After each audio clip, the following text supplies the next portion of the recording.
Hi, good morning guys, thanks for joining me. Hope everyone's well, hope everyone's having a nice week. And as I mentioned in the last video, I did say I'd be back down in the woods. And I'd also doing a little bit about spoon carving. So with that being said, I brought out a little bit of wood with me. I thought we'd just run through the kind of woods which it is that I like to use. I've also brought out a selection of tools, we can also run through that. What I thought we'd do is just carve out just a quick, perhaps small to medium sized spoon, something perfect for a little teaspoon or perhaps an eating spoon, something like that. And with the weather forecast as it is today, they have forecast quite a bit of rain. These kind of projects are perfect, certainly if you're away in camp for a couple of days and you're going to be stuck under the tarp. It just means then you've got something to do, and the end result is a nice finished spoon. So the wood which I thought we'd use today, we're doing a little bit of bank work yesterday, and I've actually got myself here a couple of nice pieces of sycamore. This is one of the things which I like to do if I'm cleaning any of the trees away from around the lakes or the rivers, or perhaps just cleaning the paths in general. Instead of discarding these, throwing them off to one side or perhaps burning them, it's nice just to take them home, like I say, and turn them into something useful. So the wood selection is sycamore. It is important, obviously, when you're selecting your wood to make sure that the wood is non-toxic. And just like this selection of spoons which I brought out with me here, again, all these are non-toxic. And when you carve sycamore, it is a nice wood to use. You do get this nice light coloured wood referred to as blonde. And also, just with the rest of the spoons which I've got here, I've also got one which I've carved out of birch. Again, an awesome wood when it comes to carving spoons. And also a spoon there carved out of alder. Now when it comes to using alder, again a perfect wood for carving, non-toxic. It's also reported never to rot, and this was a wood traditionally used by farmers. They used to make clogs out of it, just like the Dutch do. And with this kind of method of carving your spoons, you can go from anything from a small little teaspoon like I mentioned, all the way to the larger serving spoons. And it's all carved out in exactly the same kind of manner. But before we get into the carving, I thought I'd quickly just run through the kind of tools which we're going to be using. I've got the carving tools here, which is the little spoon knife or the hook knife. I've also brought out Ben Orford's English slide knife, but any carving knife will do.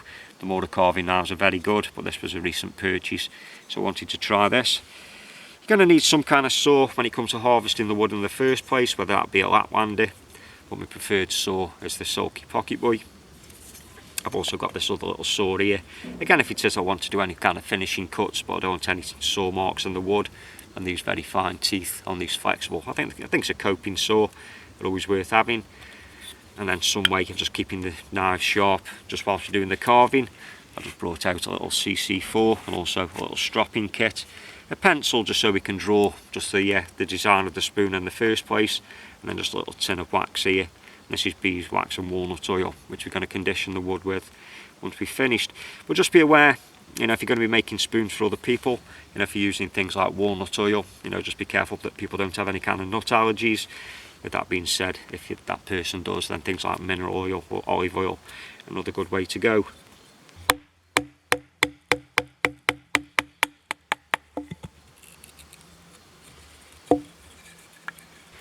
So once you've split your wood in two, it's just a case of deciding which part or which section it is that I want to use.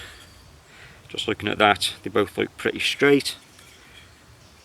They've both got very minimal knots. I'm probably just going to go with the thinner section there. It just means I've got to carve away less wood. Like I mentioned, the beauty about splitting the wood in two, there's very little chance now of that actually splitting or cracking as it dries. Compared to, if I just show you an example there, if you just keep the wood in the round, you can just see there as it dries and the wood starts to shrink, that it does actually crack. But the large serving spoon, which I've shown you just a little bit earlier, actually carved out to this around about a month ago, and once that wood has actually been split in half, there's very little chance of it actually cracking down on the ends.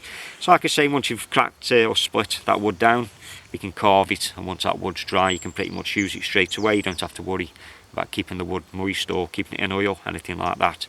It's just a faster approach when it comes to using the spoon once it's actually been carved. So the first thing we're going to do, we're going to remove the bark. I'm just going to get rid of this pith line that just runs down the centre there. Then we can start drawing the spoon design on it and making a start with the carving.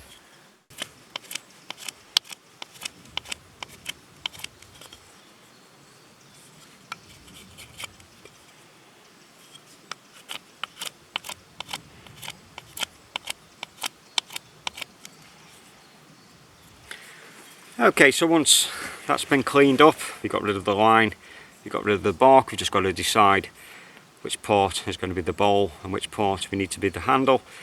And there's pretty much a standard kind of size. A lot of people like to go a third bowl, 2/3 handle. So what I'm going to do now is just have a look if there's any differences either side. And then what we're going to do, we're going to go from 2/3 down. We're going to cut away quite a bit of this material here, just to thin down just a section for the handle. And I'm going to turn the wood over and just cut down 1/3, which is just going to give us a nice little recess where the bowl's going to be. And then, like I say, we just start putting the markings on, and then just get a bit more intricate with the carving and just use the smaller knife.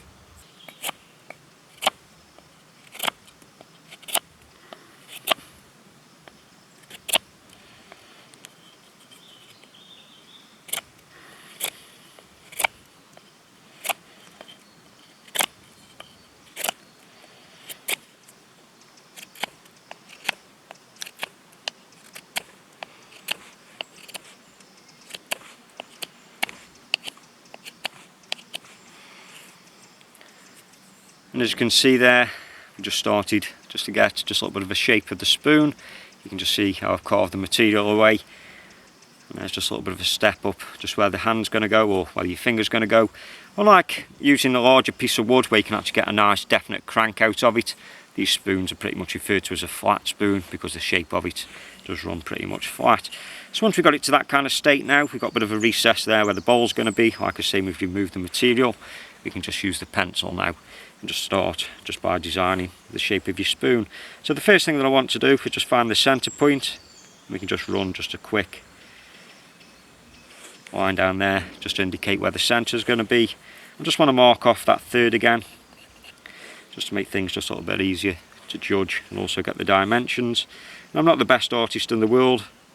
My spoons never usually turn out exactly like the drawing is, but we're just going to get just some kind of crude spoon shape just on there.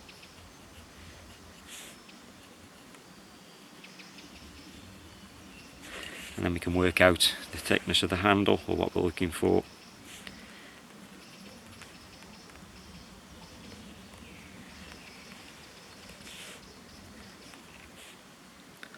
And there's just a rough crude design. And the first thing I'm going to do, just by using the hook knife, I'm just going to make a start on the bowl. And then what I like to do is just remove bits as and when I'm carving. Some people have a set structure. They like to do the bowl first or the handle first. I'm just one of them kind of people. I do a little bit on the bowl, a little bit on the handle, and just see how it's going from there.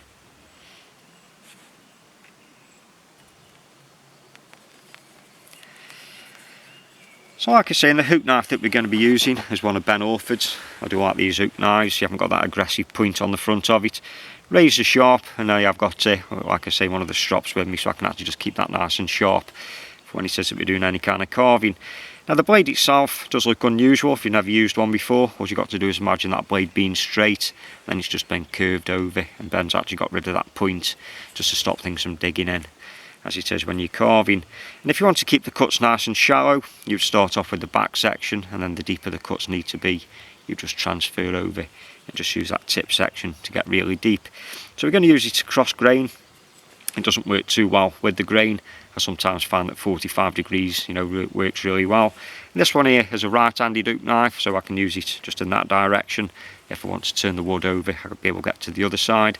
Well, what a lot of people do, they would have a left and right-handed, or they'd use a double bit, where you can actually just either carve away in one direction and the other.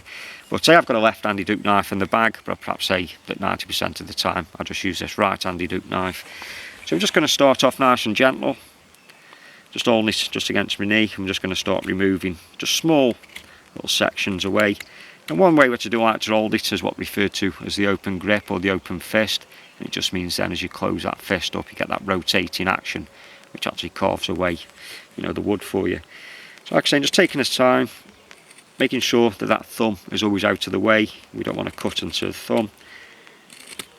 And just making sure that we don't go over the line.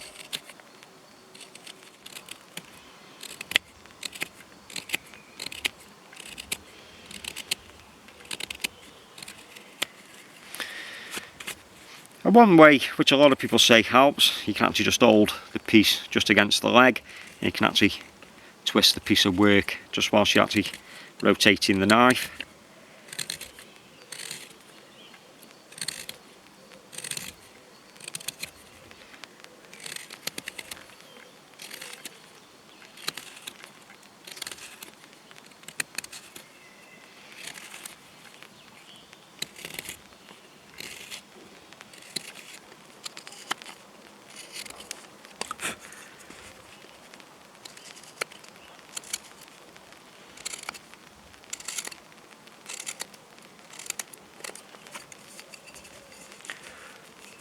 Every now and again, just checking that the depth is even.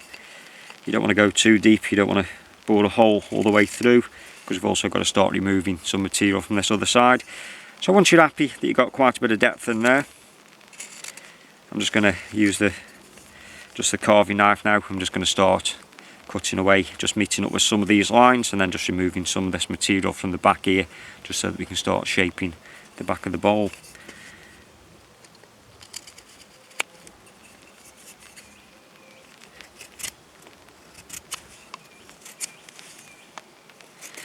Obviously, taking a time, it's far easier to remove this material than try putting it back on. And there's various different grips which we're going to be using. A lot of people say don't cut towards yourself, but just as long as you keep everything tucked in, one of the nice safe cuts that we can use is actually just drawing that knife back up towards us, and then it helps just to cut in there and just give us any kind of shape that we need. Sometimes you're going to have to meet up with the cut, so you may cut back in one direction, and then to clean it off you may have to come back down and use the knife just to meet up with the cut, but that's all dependent on the grain, you know, and the way that you want to carve the knife out. So just taking a time, I'm just going to work our way around. I just want to shape just the back of this bowl, like I'm saying, and also just meeting up with this line that we've actually drawn just on the front here.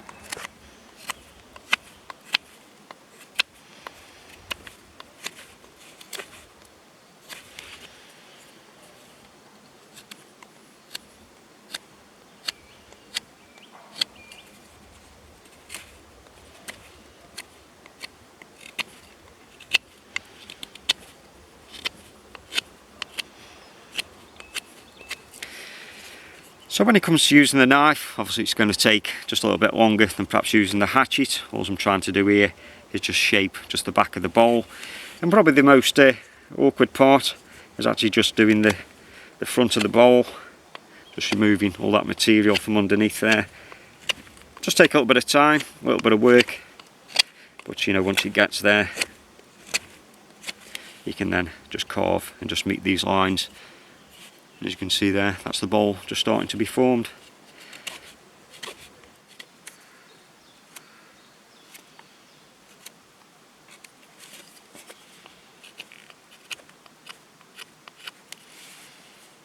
So after around about 10 or 15 minutes worth of work, you can just see there now that the bowl has started to take shape.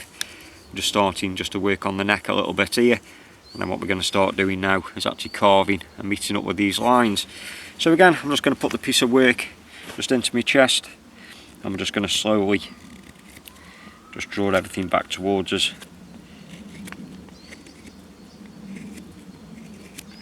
And just start cutting out or carving out the shape of where the handle's going to be. So just be careful that you don't take off too much material, just little bits at a time.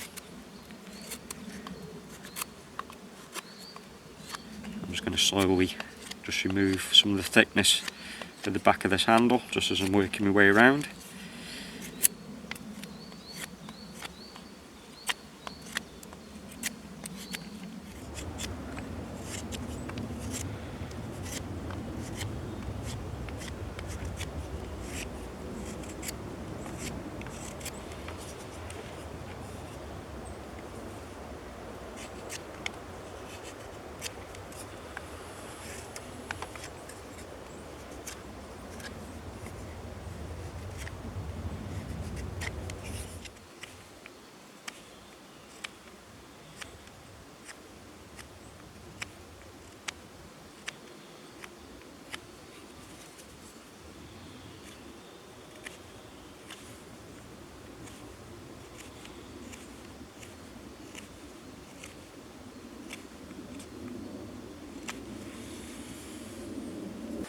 Okay, so after around about half an hour, 40 minutes, that's the rough shape of the spoon carved out.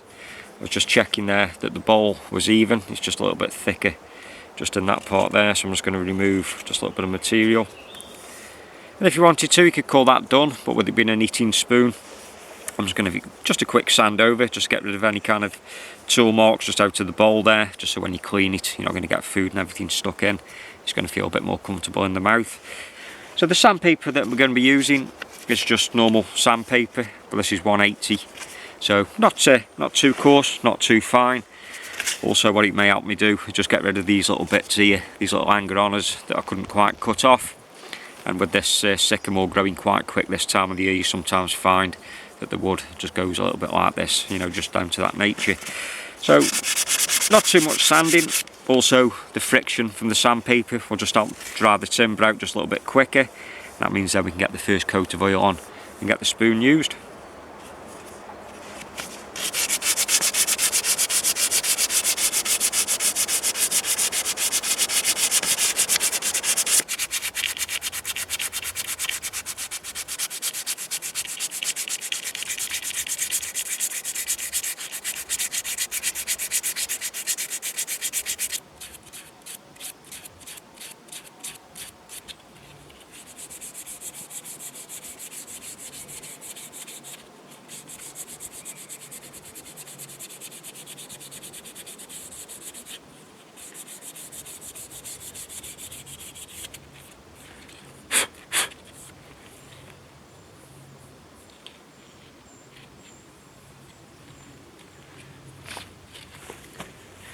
So just before we put the wax and the oil on, I just thought to give you just a quick close-up just in the sun there. All them tool markings have now gone, nice and smooth. Dimensions aren't too bad, so we got there, like I mentioned, 1/3 for the bowl and 2/3 for the handle. Very simple handle shape, just tapered, just so it goes just a little bit fatter at the top. Nice and comfortable to hold. And like I say, take around about an hour and a half in total, just moving the camera around and that kind of thing. And it's not turned out too bad. So like I mentioned first thing, the wax and oil that we'll be using is this beeswax and walnut oil. I found this very useful stuff, and this is a wooden board conditioner, available eBay, Amazon, them kind of places. And the beauty of it is it's nice and solid, so you can carry it around with you. You haven't got to worry, you know, about stuff leaking out in your bag. And all I like to do is just warm it up, just start it melting, and then give it a nice liberal coating all over. And I've just checked that the wood was dry. I just put it on my lip and it didn't feel too damp. But you know, if this wood was still damp, I'd probably just leave it until the following day, just before putting this on. And just working it into the wood, just let it absorb into the grain.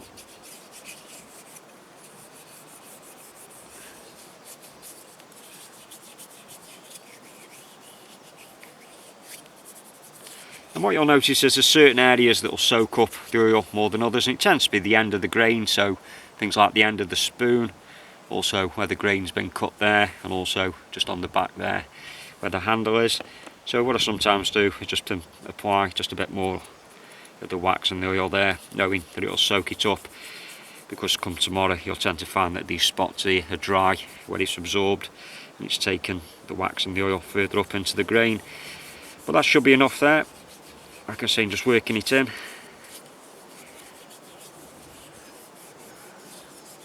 And then you could just leave that to soak in if you wanted, or just get a rag and we'll just wipe off any of the excess. Well guys, that's it for this one. Just a real quick one. I like to carve these basic spoons. Certainly a nice little project if the weather's bad and you're stuck under the tarp, or perhaps you've forgotten your cutlery set and you just need a quick makeshift spoon. So like always, it just seems to say thanks a lot for stopping by and watching the video. Like always, until next time, you take care and I'll see you again.